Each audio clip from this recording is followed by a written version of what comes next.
Et dans son discours de passation de témoins à son successeur, le président sortant de l'Union africaine, Idriss Déby Itno a cité les grandes réalisations faites au cours de son mandat et les défis à relever. Nous retrouvons une fois de plus Nasser Nudjeti. Dès l'entame de son discours, le président sortant de l'Union africaine, Idriss Déby Itno, salue la présence parmi eux de Mahmoud Abbas, président de l'État palestinien, et le nouveau secrétaire général des Nations Unies, Antonio Guterres. Il y a un an, un grand honneur a été fait au Tchad et à son peuple en m'élisant à la présidence tournante de l'Union africaine. Aujourd'hui, je peux vous dire, a confié Idriss Déby Itno, que dans la limite de mes modestes capacités, j'ai essayé, comme je l'avais promis, de m'investir avec patience et dévouement dans l'accomplissement de ma délicate et exaltante mission. Dans toutes les tribunes où je me suis exprimé, les préoccupations majeures liées à la stabilité, à la paix et à la sécurité de l'Afrique ont été au centre de mon plaidoyer, a-t-il précisé. Le président sortant de l'Union africaine cite à titre illustratif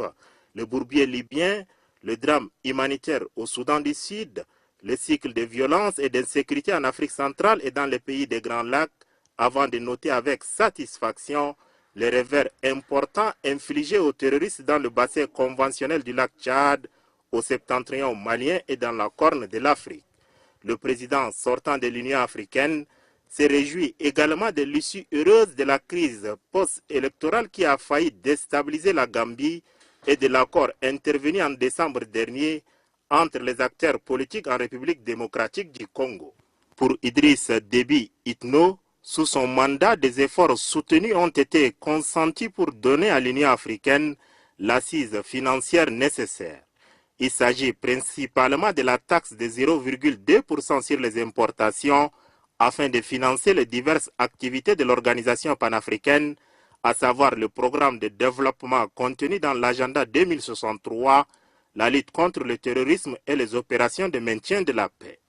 Nous devrons veiller à ce que notre organisation commune soit à la hauteur des enjeux sécuritaires. L'opérationnalisation effective de la capacité africaine de réponse immédiate aux crises et la mise sur orbite de la force africaine en attente s'impose, a fait remarquer le président sortant de l'Union africaine. Nous devrons aussi nous investir pour donner corps et vie à nos grandes ambitions telles que définies dans l'agenda 2063, a-t-il poursuivi, avant de prévenir que la tâche du nouveau président ou de la nouvelle présidente de la Commission de l'Union africaine qui sera désignée sera rude et ardue. Et c'est sur une note d'espoir qu'Idriss Déby Itno termine son discours de passation à la présidence de l'Union africaine en exhortant les chefs d'État africains à maintenir vive la flamme de l'espérance que les pères fondateurs de l'organisation commune ont allumée en fondant l'OUA en 1963. Aux populations du continent, Idriss Déby Itno les exhorte à cultiver sans cesse les valeurs d'unité, de solidarité, de cohésion et d'amour.